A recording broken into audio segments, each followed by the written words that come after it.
इंदौर के एमआईजी थाना क्षेत्र में युवतियों के बीच मारपीट का मामला सामने आया है। बताया जा रहा है कि 4 से अधिक युवतियां क्षेत्र स्थित एक कैफे में चाय पीने के लिए एकत्रित हुई थी, लेकिन इसी दौरान किसी बात को लेकर उनके बीच विवाद हो गया।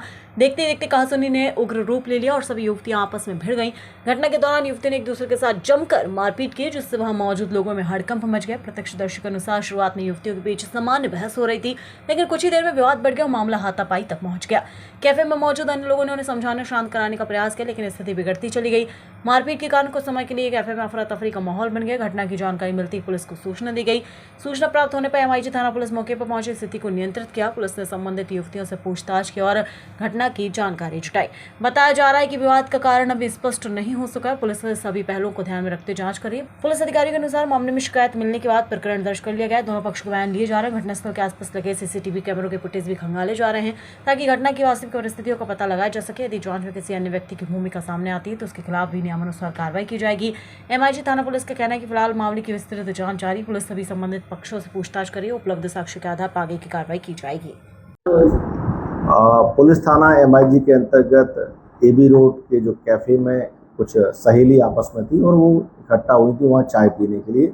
बाद में किसी बात को लेकर के आपस में उनमें मारपीट हो गई, वाद विवाद हो गया और उसमें उसको ब्लेड का भी मतलब उपयोग किया गया। तो फिलहाल पुलिस ने उसमें एक अपराध पंजीबद्ध किया है मारपीट का, और जो भी इसमें आरोपी की पहचान करके कड़ी कानूनी कार्रवाई इसमें की जा रही है।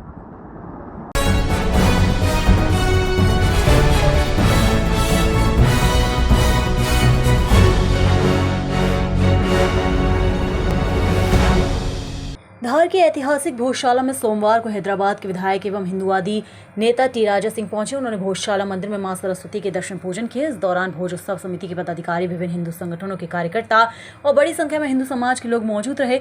भोजशाला पहुंचने पर ढोल नगाड़ों, आतिशबाजी और जयघोष के साथ उनका स्वागत किया गया। भोजशाला में दर्शन पूजन के बाद टी राजा सिंह ने कहा कि जब भी वे अपने पहले धार आते थे तो मन में दुख लेकर यहाँ से वापस जाते थे। उन्हें ये देखकर बहुत पीड़ा होती थी कि जिस भोजशाला में कभी ज्ञान का प्रचार प्रसार होता था, जहां बड़े बड़े विद्वानों को शिक्षा मिलती थी, उस पवित्र स्थल की पहचान को खंडित करने का प्रयास किया गया। उन्होंने आरोप लगाते हुए कहा कि यहाँ लैंड जिहाद करने का प्रयास किया गया, लेकिन हिंदू समाज ने कभी हार नहीं मानी और संघर्ष लगातार जारी रखा। उन्होंने कहा कि भोजशाला को लेकर संघर्ष कई वर्षों तक चला। मुगल काल में भी संघर्ष हुआ, अंग्रेजों के समय भी संघर्ष हुआ और अंग्रेजों के देश छोड़ने के बाद काले अंग्रेजों से भी संघर्ष करना पड़ा। उन्होंने कहा कि भोजशाला को जिहादी मुक्त कराने के लिए हिंदू समाज ने लगातार लड़ाई लड़ी है और आखिरकार यहाँ हिंदुओं की जीत हुई है। उन्होंने दावा किया कि आज भोजशाला का पूरा परिसर हिंदुओं के अधिकार में आया है। उन्होंने कहा कि भोजशाला के बाहर जो कलंक लगा उसे मिटाने की आवश्यकता है। जब तक आसपास के अतिक्रमण नहीं हटेंगे तो तब तक भव्य कॉरिडोर का सपना पूरा नहीं हो सकेगा। कार्यक्रम के दौरान भोजशाला परिसर में धार्मिक महोत्सव का माहौल बना रहा। बड़ी संख्या में मौजूद श्रद्धालुओं कार्यकर्ताओं ने जय श्री राम और मां सरस्वती के जयकारे लगाए। भोजशाला में आने का अवसर मिला है।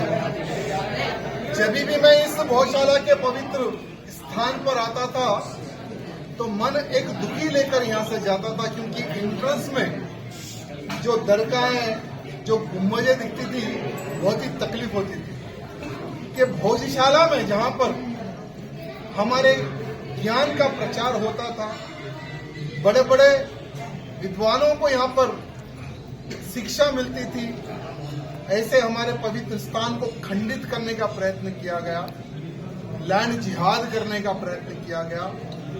लेकिन कई 100 वर्षों तक हिंदुओं ने हार नहीं मानी, संघर्ष निरंतर रहा।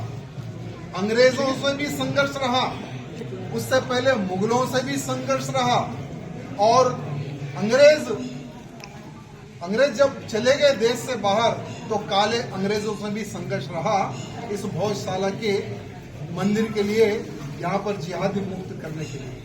लेकिन आज हिंदुओं की जीत हुई है। यहाँ पर पूर्ण रूप से कई 100 वर्षों के बाद में यहाँ पूरा स्थान मंदिरों के हिंदुओं के कब्जे में आया है। इसके लिए मैं धार ही नहीं, पूरे भारत के हिंदुओं को शुभकामना देना चाहता हूँ और धार के हिंदुओं को बहुत धन्यवाद करना चाहता हूँ, और मंदिर समिति के अधिकारी गणों को, और जो निरंतरन जो कोर्ट जाना है, केस लड़ना है, जो सत्य सामने रखने का जो प्रयत्न किया गया है, और खास करके एएसआई डिपार्टमेंट को मैं धन्यवाद चाहता हूँ जिन्होंने सर्वे करके सत्य को सामने रखने का प्रयत्न किया। साथ ही साथ मैं हमारे भगवाधारी मुख्यमंत्री जी मध्य प्रदेश, उनको भी धन्यवाद प्रकट करना चाहता हूँ, क्योंकि इस भोजशाला में सिर्फ दो मुख्यमंत्री आए हैं।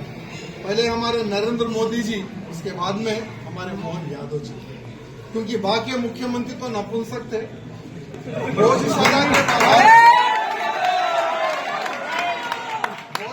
के बाहर चादर चढ़ाने आते थे, लेकिन भोजशाला के मंदिर के अंदर पैर रखने में भी उनको शर्म आती थी।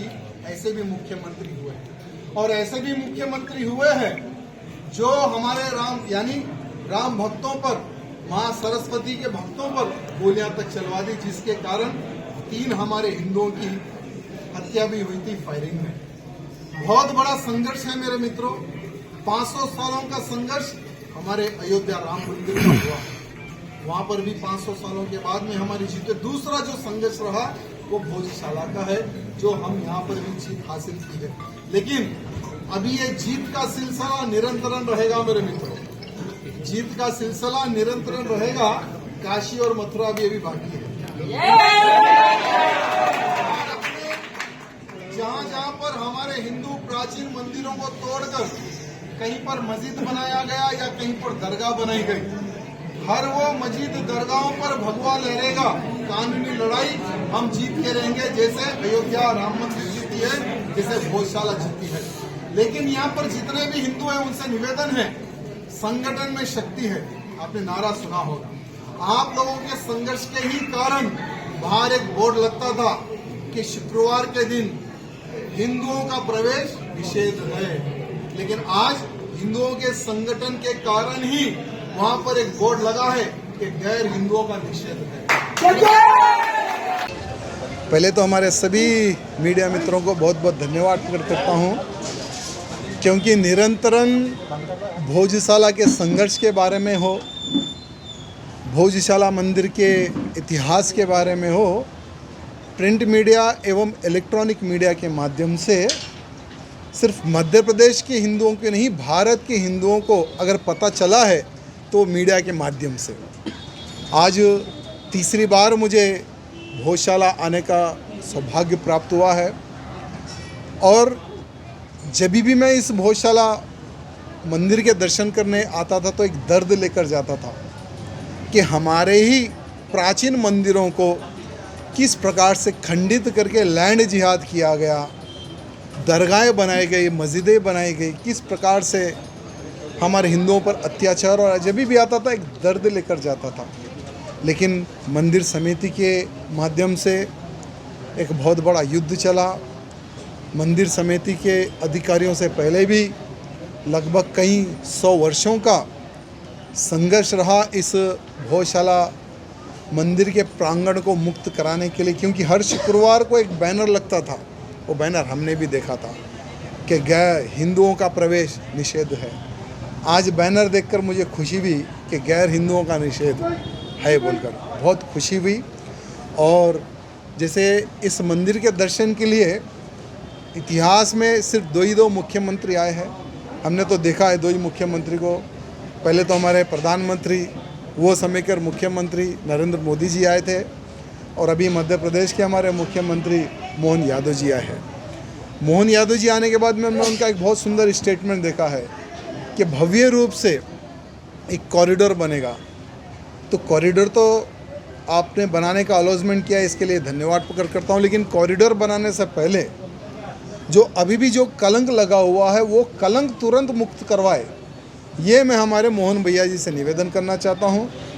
और ये निवेदन करना चाहता हूँ कि योगी बाबा जी वहाँ पर किसी को नोटिस नहीं देते। अगर इस प्रकार का कोई लैंड जिहाद करता, डायरेक्टली बुलडोज़र भेजकर उस प्रकार का लैंड जिहादियों का खात्मा कर देते हैं और लैंड को मुक्त करवाते, यानी इतिहास लिखने का कार्य हमारे योगी बाबा जी करते। तो उसी प्रकार से इतिहास लिखने का अवसर है। हमारे मोहन भैया जी से निवेदन करना चाहता हूँ, कोर्ट का केस कोर्ट में चलता रहेगा, लेकिन जो थोड़ा बहुत जो लैंड जिहाद जो हुआ है, जो बचा हुआ है, अगर उसको भी साफ करके भव्य रूप से कॉरिडोर अगर बनाते हैं तो बहुत अच्छा रहेगा। क्योंकि जब से मंदिर समिति के संघर्ष के बाद में जैसे हिंदुओं को पता चला कि भोजशाला पूर्ण रूप से हिंदुओं को सौंप दी गई है, तब से लेकर आज तक लाखों लोग, सिर्फ मध्य प्रदेश ही नहीं, महाराष्ट्र हो, उत्तर प्रदेश हो, राजस्थान हो, अब जैसे मैं तेलंगाना से हूँ, कईयों राज्यों से लोग आकर यहाँ पर दर्शन कर रहे हैं। एक बहुत बड़ा टूरिज़्म का एक हब बन सकता है। तो जल्द से जल्द हमारे मोहन भैया जी केंद्र से, हमारे प्रधानमंत्री जी से बात करके, जो लंदन में हमारी माँ सरस्वती की जो प्रतिमा जो वहाँ पर कैद है, उस प्रतिमा को लाकर भव्य रूप से यहाँ पर स्थापना करने का भी कार्य करे, ये हमारे मोहन भैया जी से निवेदन करना चाहता हूँ। साथ ही साथ 500 सालों का भव्य राम मंदिर का संघर्ष रहा, आज आसमान को छूने वाला राम मंदिर बन गया है। तो दूसरी हिंदुओं की विजय भोजशाला मंदिर की विजय मिली है। अभी तो और 2 विजय भी मिलने वाली है, काशी और मथुरा। तो हिंदू थोड़ा धैर्य रखे। जितने हमारे मठ मंदिरों पर जिहादियों द्वारा कब्जा हुआ है, सभी मठ मंदिरों पर भगवा झंडा लहरा के रहेगा।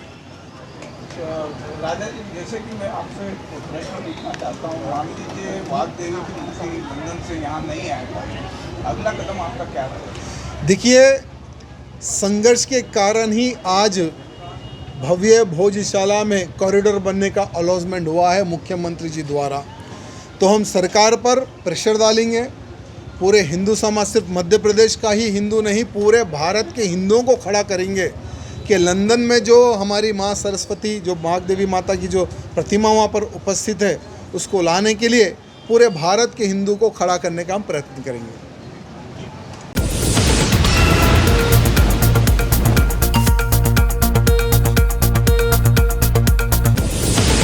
मुंबई आगरा राष्ट्रीय राजमार्ग स्थित ठीकरी बाईपास पुल पर एक यात्री बस और ट्रक की जोरदार आमने सामने भिड़ंत हो गई, जिसमें बस में सवार यात्री घायल हुए हैं। प्राप्त जानकारी के अनुसार सोमवार सुबह 7 बजे के करीब नेशनल हाईवे पर मार्किंग कार्य के दौरान रूट डाइवर्ट कर एक लाइन में वाहनों का आवागमन चल रहा था कि तभी मुंबई से उत्तर प्रदेश की ओर जा रही बस के ओवरटेक के दौरान सामने से आ रही ट्रक से जोरदार भिड़ंत हो गई, जिससे बस में बैठे 7 यात्री गंभीर रूप से घायल हुए हैं और अन्य 19 यात्रियों को भी चोटें आई हैं। बस की टक्कर के बाद हाईवे पर लंबा जाम लग गया था। वहीं सूचना मिलते ही मौके पर 100 डायल सहित ठीकरी थाना पुलिस पहुंची। वहीं हाईवे एम्बुलेंस की सहायता से भी सभी घायल यात्रियों को ठीकरी सामुदायिक स्वास्थ्य केंद्र भेजा गया, जहां से 7 यात्रियों की गंभीर हालत होने पर आगे रेफर किया गया। वहीं 19 यात्रियों को भी चोटें आई हैं। दोनों वाहनों के आपस में टक्कर होने से आगे के कैबिन पूरी तरह क्षतिग्रस्त हो चुके थे। राजकुमार, कहाँ रहते हो?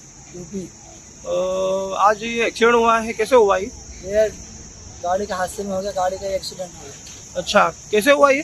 क्या मालूम है, इधर से रॉन्ग साइड से आ रहे थे ट्रक, इधर से बस जा रहा था। अच्छा, तो कोई किसी को चोट वगैरह लगी है क्या? बहुत जन को लगा, बहुत जन हॉस्पिटल में गया, 15-20 जन। अच्छा, ठीक है। क्या नाम है भी आपका? जीवन बिक्का। कहाँ रहते हो? नेपाल पे। नेपाल के हो? कहाँ से कहाँ जा रहे थे आप? नासिक से नेपाल जा रहे थे। अच्छा, एक्सीडेंट हो गया हमारा। अच्छा, कैसे हुआ एक्सीडेंट? उधर से गाड़ी आ रहा था, उधर से निकल रहे थे। हाँ, उधर से आए, लगा है, सब 6-7 जन को लगा है। अच्छा। आपका अकरम। क्या ट्रक चलाते हो? हाँ जी। कैसे एक्सीडेंट हुआ? अब एक पट्टी बना, मैं रॉन्ग साइड आ रहा था, ये ओवरटेक कर रहा था रॉन्ग साइड में। अच्छा, ये मेरे सामने है, मैंने हल्की रॉन्ग साइड दबाई, हमने सामने दोनों गाड़ी ठुक गई। तो क्या रोड का काम चल रहा था? और रोड पे वो कुछ काम चल रहा है, वो वही सब बंद कर दिया, रोड बंद कर दिया था? हाँ, आगे से रोड बंद कर रखा है। एक पट्टी चालू थी रॉन्ग साइड। कैसे एक्सीडेंट हुआ ये? ये गुरुजी आ रहे थे, ये सामने से उसका जी, और एक बैग में पानी तो भाग गया और मेरी गाड़ी सामने चला गई। गाड़ी के सामने आ गए, रॉन्ग साइड आ रहे थे।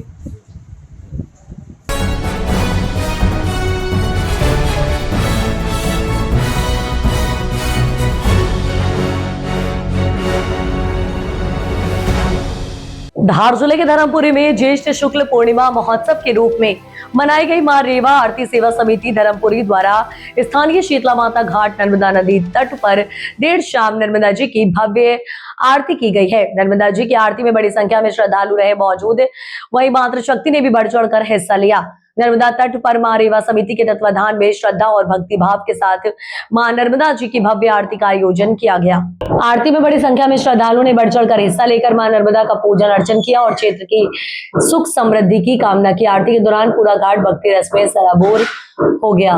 श्रद्धालुओं ने दीप प्रज्वलित कर मां नर्मदा के जयकारों के साथ आरती में सहभागिता की। समिति के सदस्यों ने बताया कि नर्मदा जी की आरती का उद्देश्य लोगों में धार्मिक आस्था एवं नदी संरक्षण के लिए जागरूकता बढ़ाना है। कार्यक्रम में महिलाओं, युवाओं एवं बुजुर्गों सहित बड़ी संख्या में श्रद्धालु उपस्थित रहे। आरती के पश्चात प्रसाद वितरण किया गया। भक्तों ने मां नर्मदा से सभी के जीवन में सुख, शांति और समृद्धि बनाए रखने की प्रार्थना की। दादा क्या नाम है? नरेंद्र सिंह। हाँ, मुझे बताया कि महाआरती की जा रही है प्रतिदिन और अमावस्या पूर्णिमा पर विशेष आरती होती है, क्या कुछ होता है आयोजन यहाँ पर? अमावस्या और पूर्णिमा पर महाआरती होती है, महाप्रसादी का वितरण होता है। पहले हमने आरती की शुरुआत करी थी जब 4-5 जने थे। आज माई की कृपा से आज सैकड़ों से आदमी पधार रहे हैं और सभी श्रद्धालु मिलकर मिलजुल कर सब सनातन धर्म पूरा मतलब कि आरती प्रसादी में भाग ले रहा है। सब सेवा कर रहे हैं, सब मदद कर रहे हैं और सभी नर नारी सब माता बहनें सब पधार रही है और सबकी असीम कृपा से आज आप देख रहे हो कि माँ की असीम कृपा बनी हुई है। इस महाआरती का उद्देश्य क्या है? महाआरती का उद्देश्य यह है कि नगर की समस्त माता बहनें कहीं जाती आती नहीं, नगर के मनुष्य भी कहीं आते जाते नहीं यहाँ आए और आरती प्रसादी होती है। और हमारी आरती की एक विशेषता है कि यहाँ जितने भी सदस्य आते हैं उन सबसे आरती करवाई जाती है। ऐसा नहीं कि कोई सदस्य छूट जाए, एक ही आदमी आरती नहीं करता है। यहाँ सब जितने भी रहता है माताएं बहनें सभी मिलकर आरती करते हैं। प्रसादी वितरण कैसे क्या होता है? प्रसादी का वितरण? प्रसादी यहाँ पर हमारे जो भगत लोग हैं वो अपने अपनी ओर से मतलब कि प्रसादी का वितरण करते हैं। वो बता देते हैं कि मतलब अगले अमावस्या पे मेरे तरफ से प्रसादी होगी, वो अगली पूर्णिमा पे मेरे तरफ से प्रसादी होगी। और हमेशा जो आरती होती रहती है उसमें हमारे पास जो वो भी भगतों के द्वारा दी हुई मिश्री, काजू टुकड़ी और किशमिश की प्रसादी हमारी रोज वितरण होती है। और मधु जो होटल वाले हैं इनके यहाँ से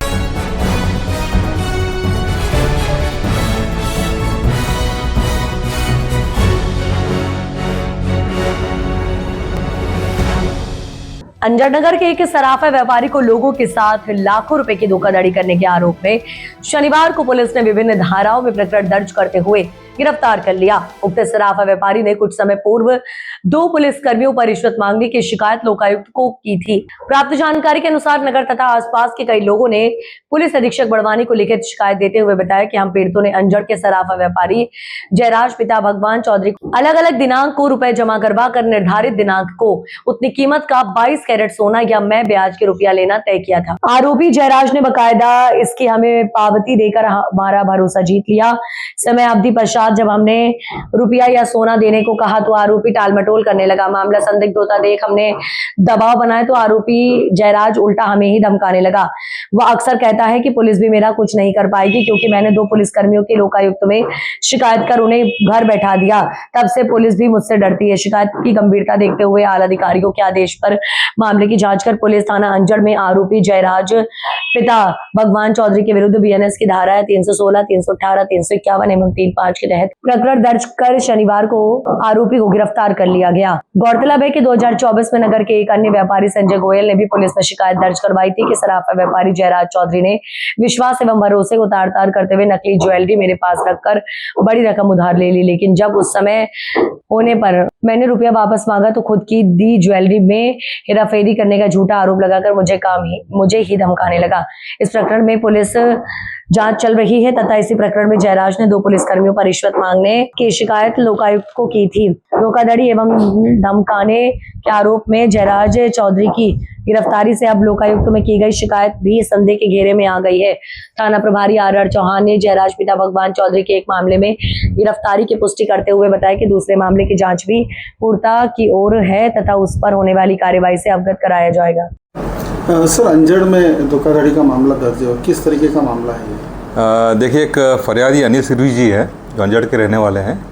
इनके द्वारा और अन्य 9 जो आवेदक है इनके द्वारा एक जो आरोपी है जयराज चौधरी, इनके विरुद्ध ये एफआईआर दर्ज कराई थी कि इनके द्वारा 25,36,000 रुपये करीब राशि प्राप्त की गई थी और इसके बदले में इनको या तो सोना या 1.5% जो है ब्याज का पैसा इनको देना था, लेकिन अनावेदक के द्वारा जो है आरोपी के द्वारा उसमें वो नहीं दिया गया। इस पर से थाना अंजड़ में अपराध क्रमांक 228/3 26 कायम किया गया था, जिसमें धारा 318, 316, 5 BNS की धारा लगाई गई थी और इसी सिलसिले में आरोपी को उसमें गिरफ्तार किया गया है। सर पूर्व के भी कुछ मामले इनके ऊपर है क्या? आरोपी के विरुद्ध पूर्व में भी करीब 3 अपराध दर्ज हैं, जिसमें करीब 88,97,000 रुपये की राशि का जो इसके द्वारा जो है धोखाधड़ी की गई है।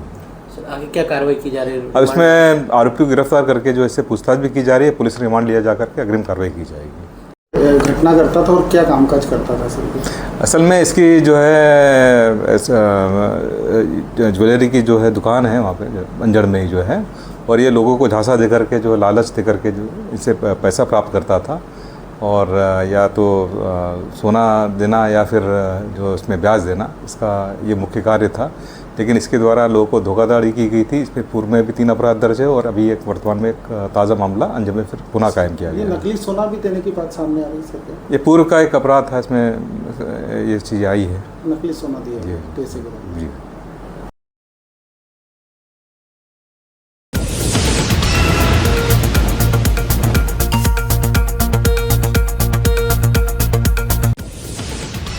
बड़वानी तहसील ग्राम धनोरा बसाहट में रविवार रात 10 बजे तक आयोजित हुए कार्यक्रम में लोकमाता देवी अहिल्याबाई होलकर की जयंती श्रद्धा, उत्साह और भक्ति के साथ मनाई गई। दरअसल आपको बता दें कि धनागर समाज की ओर से विभिन्न धार्मिक व सांस्कृतिक आयोजन किए गए। माता अहिल्या की प्रतिमा की प्राण प्रतिष्ठा व शोभा यात्रा का आयोजन धूमधाम के साथ किया गया। दरअसल धनोरा बसाहट में स्थित श्री राम मंदिर से शोभा यात्रा प्रारंभ होगी, जो गाँव के प्रमुख मार्गों से होकर धनागर समाज धर्मशाला पहुंची। शोभा यात्रा में बड़ी संख्या में समाज जन, महिलाएं, युवा व श्रद्धालु शामिल हुए। यात्रा के दौरान पुष्प वर्षा कर अलग अलग स्थानों पर यात्रा का स्वागत सत्कार किया गया। वहीं जयपुर से बुलवाई गई माता अहिल्याबाई होलकर की प्रतिमा की विधिवत स्थापना व लोकार्पण धनगर धर्मशाला परिसर में किया गया। वहीं विशाल भंडारे का आयोजन किया गया, जिसमें समाजजनों सहित अन्य समाजजन बड़ी संख्या में शामिल हुए। क्या परिचय आपका? मेरा नाम रोहित धनगर है और मैं ग्राम धनोरा अंजड़ के समीप रहता हूँ। जी, क्या आयोजन है आज धनगर समाज का? आज 31 मई को अहिल्या जयंती के उपलक्ष्य में सभी ग्रामवासी एवं ग्राम के आसपास के व्यक्ति उपस्थित होंगे, जिसमें भव्य शोभा यात्रा निकाली जाएगी एवं मंदिर का लोकार्पण किया जाएगा। साथ ही कार्यक्रम के पश्चात जो भी समाजजन बाहर से एवं ग्राम से आएंगे, उनके लिए भोजन की प्रसादी वितरण का रखा गया है कार्यक्रम। शोभा यात्रा कहाँ से शुरू होगी और कहाँ समापन होगा? शोभा यात्रा का जो प्रारंभ है वो राम मंदिर धनोरा बसाहट से लेकर हनुमान मंदिर होते हुए एवं नगर भ्रमण करते हुए धनगर समाज धर्मशाला में समापन होगा। समय जो है वो 6:30 बजे का रखा गया है, जिसमें सभी ग्रामवासी एवं अन्य समाजजन जो है वो पधारेंगे।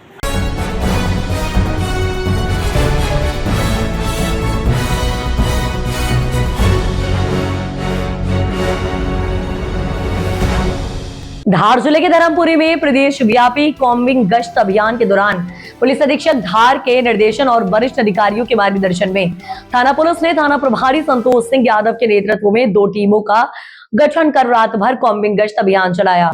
अभियान के दौरान वर्षों से फरार चल रहे 7 स्थायी वारंटी और 4 गिरफ्तारी वारंटियों को अलग अलग स्थानों से गिरफ्तार किया गया। बता दें कि पुलिस ने हथनावर, रड़दा, अहिरबास, केसरपुरा, लवाड़ी, धर्मपुरी और गुलाटी क्षेत्रों में दबिश देकर आरोपियों को पकड़ा। पुलिस के अनुसार सभी आरोपियों को गिरफ्तार कर न्यायालय में पेश किया गया। इस कार्रवाई में थाना प्रभारी संतोष सिंह यादव सहित पुलिस टीम के अधिकारियों और जवानों की विशेष भूमिका रही। सर, स्थायी वारंटी गिरफ्तार क्या मामला है? आज श्रीमान पुलिस अधीक्षक महोदय धार के आदेश के पालन में पूरे जिले में एक अभियान चलाया गया था, जिसमें स्थायी वारंट, फरारी वारंट और इनामी आरोपी की तलाश की गई थी। आदेश के पालन में धर्मपुरी पुलिस के द्वारा 2 टीमें बनाई गई थी और इन दोनों टीमों के द्वारा 7 स्थायी वारंट, 4 गिरफ्तारी वारंट पकड़े गए थे। वारंटियों को आज माननीय न्यायालय पेश किया गया है और इस दौरान जो HS गुंडे अपराधी जो इनामी जो थे उनको भी चेक किया गया था। संतोष यादव टे धर्मपुरी।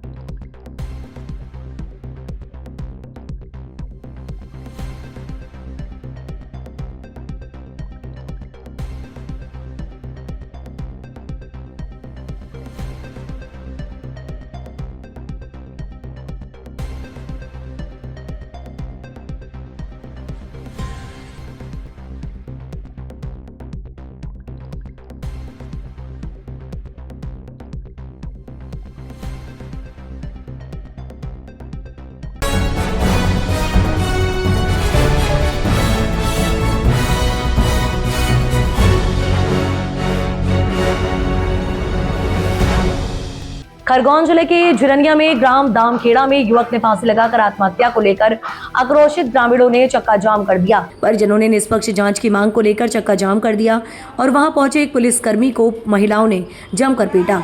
पुलिसकर्मी अपनी जान बचाकर भागा। दामखेड़ा निवासी बद्दा चौहान के पुत्र की फांसी पर लटकी हुई अवस्था में मिलने से क्षेत्र में तनाव की स्थिति बन गई। मृतक के पिता बद्दा चौहान ने आरोप लगाया है कि उनके पुत्र की मौत आत्महत्या नहीं बल्कि हत्या है। परिवार एवं समाजजनों ने पुलिस प्रशासन से निष्पक्ष जांच नहीं करने का आरोप लगाते हुए दामखेड़ा फाटा पर चक्का जाम कर दिया।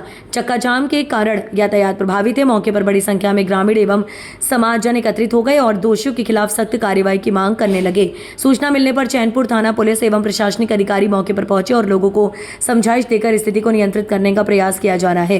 वहीं एडिशनल एसपी शकुंतला रूहल ने बताया कि एक युवक के द्वारा आत्महत्या की गई है। परिजनों का आरोप है कि सामने रहने वाली व्यक्ति ने जादू टोना किया है, उससे उसकी मौत हुई है और कुछ महीने पहले उसके बड़े भाई ने भी आत्महत्या की थी। इसको लेकर परिजनों में आक्रोश है। उनकी मांग है कि उस व्यक्ति को तुरंत गिरफ्तार किया जाए, इसलिए उन्होंने चक्का जाम किया है। चिड़िया में कोई मामला हुआ है, किसी की मौत हो गई, उसके बाद में चक्का जाम भी हुआ है और तनावपूर्ण मामला। दामखेड़ा में एक युवक के द्वारा सुबह फांसी लगाकर आत्महत्या की गई है, जिसका रोष उसके परिजनों में है। उनके आरोप हैं कि उनके सामने ही एक व्यक्ति रहता है जिसके द्वारा जादू टोना किया गया है, जिसकी वजह से उसने आत्महत्या की है। उसके पूर्व में भी उसके भाई ने 3-4 महीने पहले उसके भाई ने भी सुसाइड किया था, जिसमें उनका आरोप है कि दोनों भाइयों के ऊपर उन्होंने जादू टोना किया है। तो इस चीज़ को लेके उन लोगों में आक्रोश है कि उसकी गिरफ्तारी की जाए तुरंत, और इसको लेके उन्होंने चक्का जाम किया हुआ है। महिलाओं के साथ भी मारपीट की गई, या पुलिस वालों के साथ भी महिलाओं ने मारपीट की है। अभी ये हम क्लियर कर रहे हैं, वायरल हुआ इस तरह का वीडियो, क्लियर कर रहे हैं वायरल वीडियो।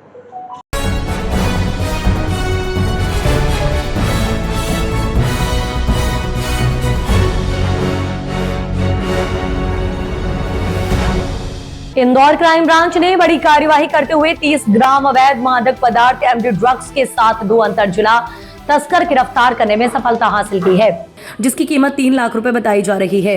दरअसल इंदौर पुलिस लगातार अवैध मादक पदार्थ को लेकर कार्यवाही की जा रही है। उसके बावजूद इंदौर शहर में अवैध मादक पदार्थ पहुंच रही है। कहीं ना कहीं पुलिस की लापरवाही या मिलीभगत से ही इंदौर शहर में अवैध मादक पदार्थ बेची जा रही है। वहीं इंदौर क्राइम ब्रांच को मुखबिर से सूचना मिली थी कि स्कीम नंबर 134 स्थित फरीदाबाद कब्रिस्तान के पास पानी की टंकी के पास स्ट्रीट लाइट के उजाले में 2 व्यक्ति सुनसान जगह पर संदिग्ध अवस्था में खड़े हुए हैं। जब पुलिस मौके पर पहुंची तो दोनों युवक पुलिस को देखकर हड़बड़ाने लगे, जिन्हें घेराबंदी कर रोककर पूछताछ की गई तो दोनों ने अपना नाम सरफराज उर्फ शब्बू और अमन उर्फ सलमान निवासी देवासी होना बताया। दोनों की तलाशी लेने पर 30 ग्राम अवैध मादक पदार्थ एमडी ड्रग्स बरामद हुई, जिसकी कीमत 3 लाख रुपए बताई जा रही है। वहीं दोनों आरोपियों ने पूछताछ में बताया कि बस द्वारा एमडी ड्रग्स लेकर इंदौर आते थे और रास्ते में उतरकर पैदल एमडी ड्रग्स की डिलीवरी देने जाते थे ताकि कोई पहचान ना सके। बहरहाल पुलिस दोनों आरोपियों से पूछताछ में जुटी हुई है।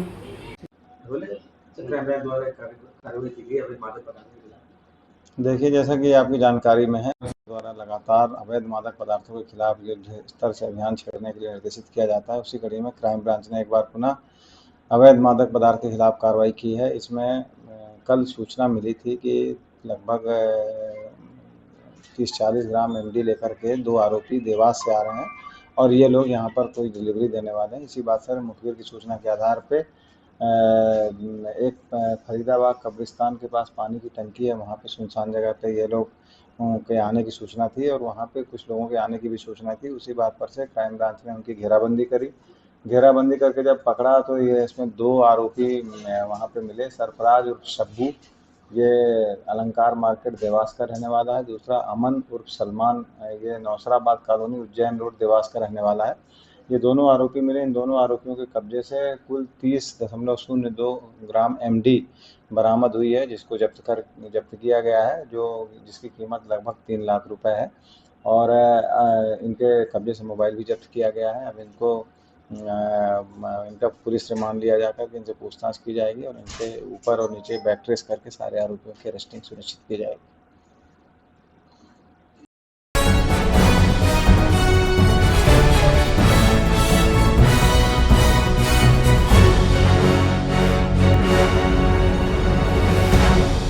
इंदौर के चंदननगर थाना क्षेत्र में रहने वाली एक महिला के द्वारा क्षेत्रीय पार्षद पति रफीक खान पर गंभीर आरोप लगाते हुए पुलिस को शिकायत की गई है। वहीं महिला के द्वारा एक वीडियो भी सोशल मीडिया पर वायरल किया गया है, जिससे उनके द्वारा कहा जा रहा है कि वे पूरे मामले की शिकायत लेकर थाने पर आई थी, लेकिन थाने पर किसी तरह की कोई कार्रवाई नहीं की जा रही है और मेरी मौत का जिम्मेदार चंदननगर थाने के साथ ही नागौरी परिवार और क्षेत्रीय पार्षद पति रफीक खान रहेंगे। फिलहाल इस पूरे ही मामले के सामने आने के बाद एडिशनल डीसीपी अमरेंद्र सिंह का कहना है कि पूरे मामले की काफी बारीकी से जांच पड़ताल की जा रही है। वहीं महिला के द्वारा जो आरोप पार्षद पति रफीक खान पर लगाए जा रहे हैं, उनकी जांच कर आगे कार्रवाई की जाएगी। भीलवाड़ा में मेरे साथ गलत काम है, रेप करवा उवैस नागौरी, इदरीस नागौरी, सोनू नागौरी। इन लोगों के द्वारा नशे में मेरे साथ गलत काम हुए गए हैं। इन लोगों के द्वारा मेरे साथ गलत काम हुए गए हैं।